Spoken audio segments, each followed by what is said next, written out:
Hey everybody, this is Randy and this is Carchaeology, and today, this guy, the 1969 Charger 500, will get its inspection and good detailed look over. So, of course, with any of these cars, we want to see how authentic it is. We want to check all the numbers on it, make sure it's the original engine, original trans, original rear end. All the major components are going to be checked out. We're also going to crawl underneath it, look for rust, look for damage, look for signs of previous body repair. By the end of the little inspection here, we should have a real good idea as to what this car is and what it isn't. So please, follow along. So the 69 Charger 500, this is a really, really interesting car. And the history of this one is pretty spectacular, and it's pretty well known out there. They know what these were all about. And this was about a redesign to improve aerodynamics on the Dodge Charger so that it could be used in racing, primarily NASCAR. The biggest change, of course, is the rear window. The concave rear window of the Charger, that sucked up a whole bunch of air in there and caused a lot of turbulence that would slow the car down. So by going with more of a fastback design, it improved aerodynamics and improved speed. Now, what's really interesting about these cars is that it wasn't really a production car. It came off of the assembly line from Dodge with a normal Charger body, and then it was shipped out to a company called Creative Industries that converted the rear window to this fastback design. And this particular car is great in that you could see the way that the repair or that modification has aged differently. This is a really original car. It's not been repainted. When I first saw this car, I wasn't really keen on all those details. So it was tripping me out. I mean, certainly I knew what a Charger 500 was, but I always thought it was something that rolled off the Dodge assembly line that way. When I saw signs of body filler along the edge, I thought, did somebody convert this into a 500? But very quickly I realized the full story in that these were basically a coach-built body by an outside firm hired by Dodge. Now, Creative Industries is a phenomenally interesting company. You need to look into their history. I really enjoyed the process of looking at it myself. They were involved with an awful lot of Detroit show cars, concept cars, and things like that. They were also very innovative in the use of fiberglass in a lot of cars. In fact, the very first Corvette was something that they had their hands on, as well as concept cars for Packard, for General Motors, for Ford. They really dealt with everybody. But we're not talking about those today. We are talking about this Charger 500. And there's a lot of neat little details that I'll share with you as we go on through it. Now, another detail that is unique to the Charger 500 or the Daytona models is this piece of trim right here. Now, this covers the seam between the post and the door. And the rain gutter normally comes down a little bit here. You can see a big gap, and I'll show you a picture of one on a standard Charger so you can see the difference. But this made a big difference in aerodynamics around the window. Now, the front grille of the car is unique to the Charger 500 as well. Now, obviously on the Charger Daytona, they had the pointed nose and then the big wing on the back. And so the front end was a bit different in regards to that. But on this one, Dodge used, or Creative Industries used, a coronet grille. And that is significantly more flush along the front here than the 69 Charger grille, which I'll show you right here. And that allows for much improved airflow over the body of the car at speed. The story was that they had to make 500 of these cars in order for it to be qualified as a production vehicle and be used in racing. Now, I don't think they actually hit that number. From what I've found out in kind of looking around, there's maybe 390 of them or something. However, there is some confusion with that. It could be that those numbers are actually a bit higher. There's actually a Charger 500 registry out there, and I have been in contact with them. And unfortunately, I don't remember the numbers that they gave me off the top of my head, but it's certainly a rare beast and not something that you see very often. Now, this particular car is fairly interesting because of the options. Now, you could get the Charger 500 with two engine choices. The bad boy, of course, was the Hemi. This one does not have the Hemi. It's got the 440. You could also get it with a manual trans or with an automatic. This one has the automatic. So while it might not be the most sporting of the 500s, it's certainly a muscle car through and through. The one thing that's really interesting on this particular one are the options that it has. It's very deluxe. It's got power windows, obviously automatic, air conditioning, so on and so forth. Lots of power stuff that a lot of the Charger 500s did not have. Since it was basically a homologation car for racing, I think a lot of these were done pretty bare bones. But this one, it's about as plush as they get. Now, it's going to be really interesting to dig into this car and clean it up a bit and see what it's really all about.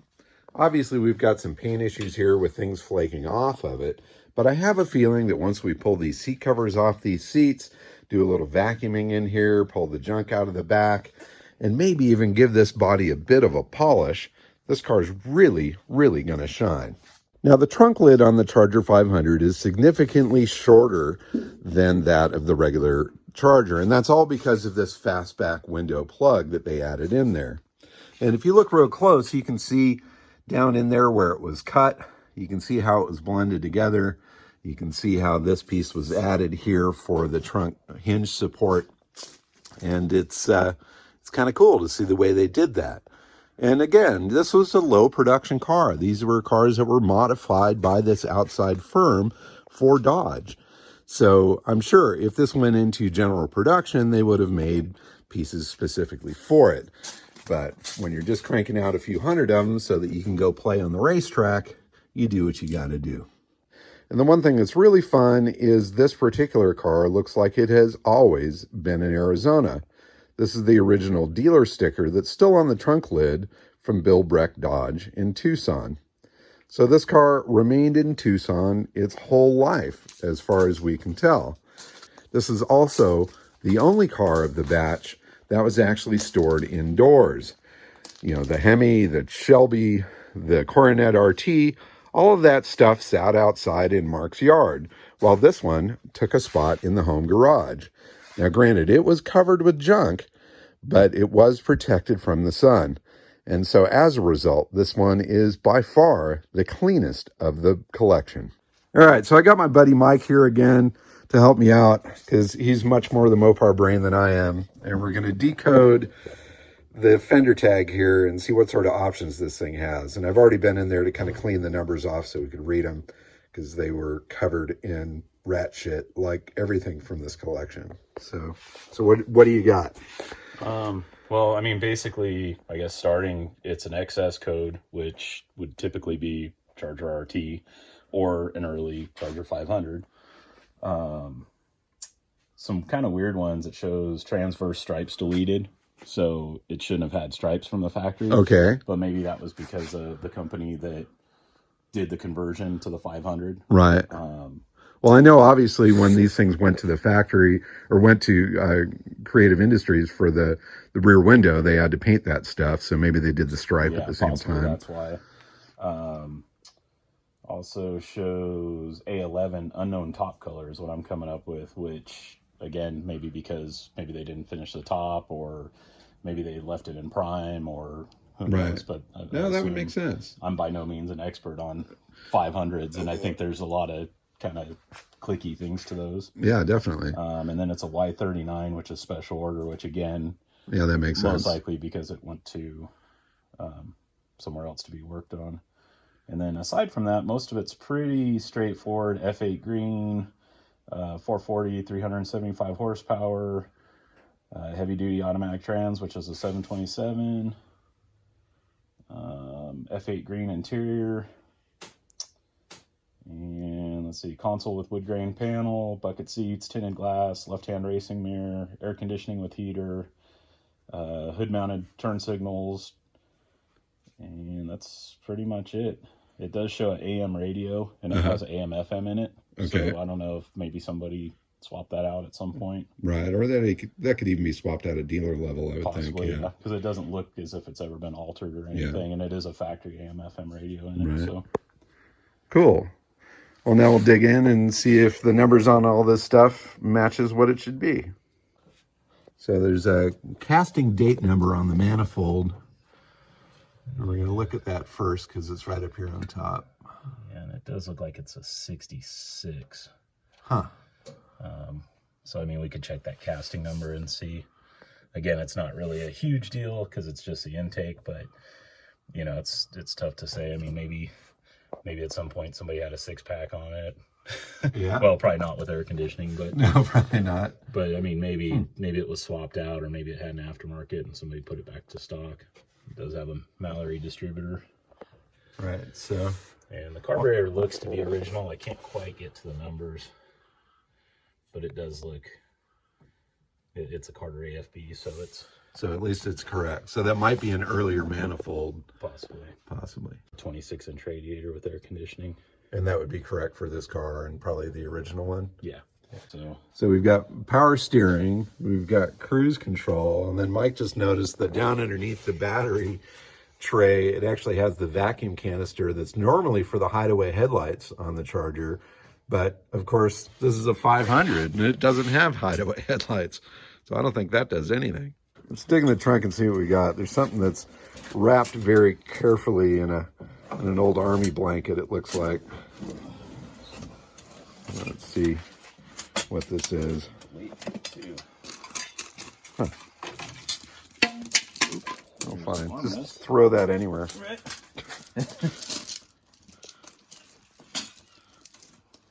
Okay, so that looks like that's probably the piece for the back door that looks like it's off. Right. That's also for that. And that looks like the rear. Oh, okay, cool.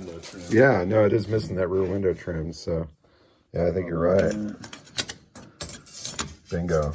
Oh, that's killer. Because I imagine that could be a unique piece. Easy one to find. Awesome, in the other corner. Cool, so all those pieces are complete. When I found the car, the rear panels were out of it, but digging around in the garage, I managed to find these panels. And what Mike and I have been looking at is, since it is a power window car, whether it would have had power windows in the back. Now, obviously on this side, there's no regulator in there or no crank, but you can see that square spot. That might have been for where the power window switch would go. But then over on this side, there's actually a normal window crank. So we're thinking it was probably just power windows in the front, which would match up with the round holes on these panels. Let's see what else we got in here. Looks like Mark was a big fan of this 104 stuff, octane booster. There's been cans of this stuff in the back of every single one of these cars. yeah, it's an interesting trunk to get into because it goes back so far because of the sloped back window. Oh, totally. There's a lot of stuff back up in there. A auto light rear sway bar. Huh. Well, So yank that maybe, out of here. Maybe that's something for the stock Shelby. sway bar for the Shelby. Tag that off, but Interesting. An interesting find, this sway bar in here. It's got a tag on it with an address for Minar Ford, which was the dealership that the Shelby from the collection was first sold. But yeah, that's a dinky little thing. I can't imagine it would do much. old school BFG. Yeah, that rim's like mint. Yeah, it is. Doesn't look like it's ever been mounted. No, crazy. Yeah, he definitely loved those slotted mags. They were on just about everything. Oh, there you go, OJ's glove. Does it fit? No, my hand's too big.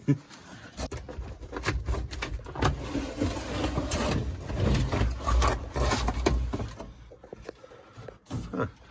Oh, check it out. That's kind of interesting because those Our manual. are manual and then it had speaker stuff in there. Which may be why the radio was apart. Maybe Okay. somebody put a radio in it at some point. Well, it also makes me question if the power windows are original to the car, or if those were added. So we got a match pair there, and then some rears too. Huh. stickers are actually pretty good. Yeah, those are nice. And this one's got a date on it here, September September 9th. Huh. Cool. It's kind of interesting to look at the bottom side of where the rear window modification is. You can see the trunk opening. Oh yeah, you can see the edge right there. See where the original trunk lid would have been. Oh, what a trip. And really, really rust free under there, which is really good for a Charger. But I guess it never had a back window to rot it out. So. Well, yeah, that's a point. Let's see if we can carefully lift up this trunk liner here without totally destroying it and get a peek as to what the floor is like underneath. Yeah, definitely some surface rust here, but thank God the dry climate, the fact that it was inside for a lot of it, doesn't look like that's really gone anywhere further than that. And it does look pretty solid to me. So wherever it was parked at some point, it collected a bunch of pine needles and stuff. So we got to get all of that out of there. Make sure the channel's nice and solid, which it certainly looks like it is. That'll clean up really good. Hey, the power windows is a bit of a mystery. Finding those other door panels in the back of the car that were obviously for crank windows and having speaker holes in it, and then seeing that the radio's been changed out in here. And it doesn't show power windows up on the fender tags, so it could be that those were added at a later date. And that's a little bit of a bummer, because when we first found this car and realized that it was a power window car, it seemed like it was, one of 10 that were known to have the power windows, but maybe that's been added now. So seeing that earlier casting date on the manifold has us questioning this engine. So Mike's giving a scrub to a little pad here that's on the front of the block. So far we're seeing blue paint, which makes me think possibly a non-high performance block or possibly an earlier block.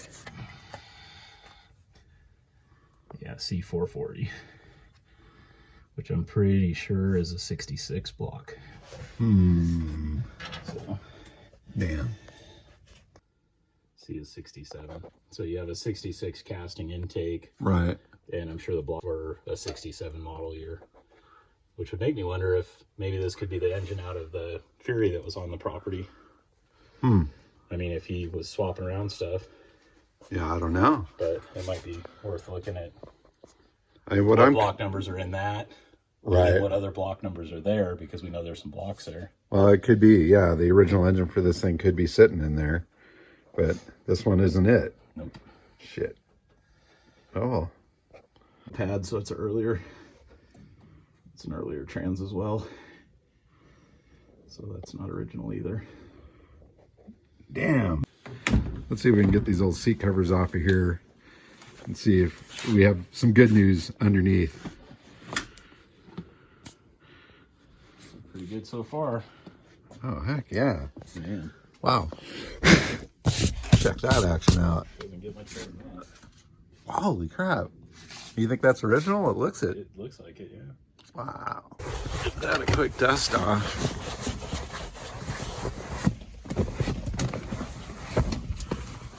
You reach that snap there. Wow, that is like mint. See how that passenger side seat is too. Mint. That's not usually the case. No. You know? Usually the seat covers hide the ugly. Yeah, no doubt. Don't be shy, just yank it.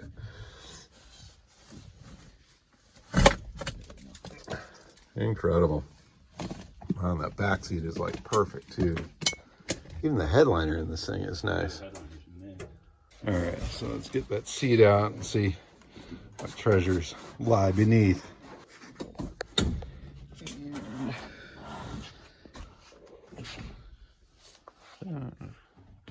God, I'm so thankful there's no rat crap in this one. You know what?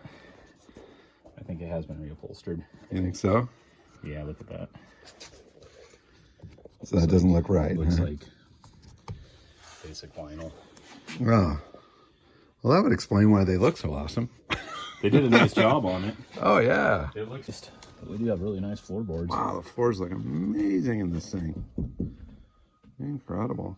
Well, that padding on the back looks Yeah, the padding legit. does look correct. And actually that wear there, it Yeah. looks like, so yeah, that could be the original carpet.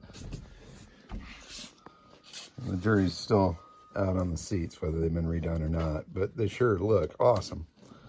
This whole interior is going to clean up amazing. You know, now that I stand back, though, I'm looking at the color difference between the door panels and the seats. Yeah, you can see it. It almost has more of a silver sheen to it. Right. It's definitely a little bit brighter green, so maybe those have been redone. Because that would match up, I'm sure. Yeah. Well, there's good news and bad news like there is with just about any car. The good news is this thing is extraordinarily solid.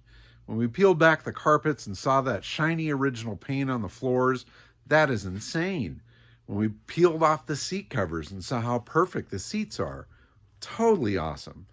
I mean, this car is really a wonderful car condition-wise. The downside, though, damn it, that engine has been swapped, and it looks like the transmission has been too.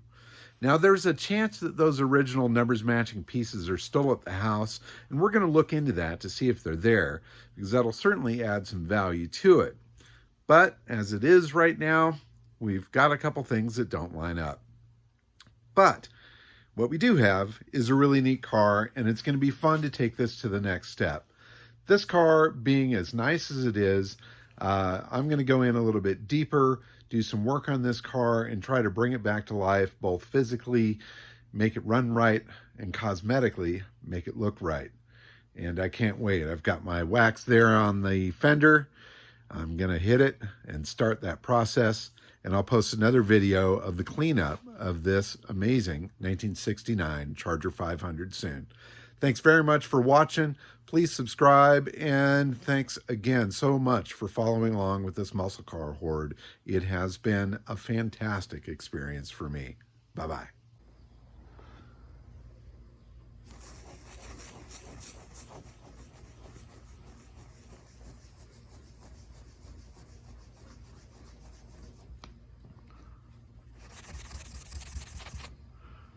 Who says you can't polish a turd? Watch me.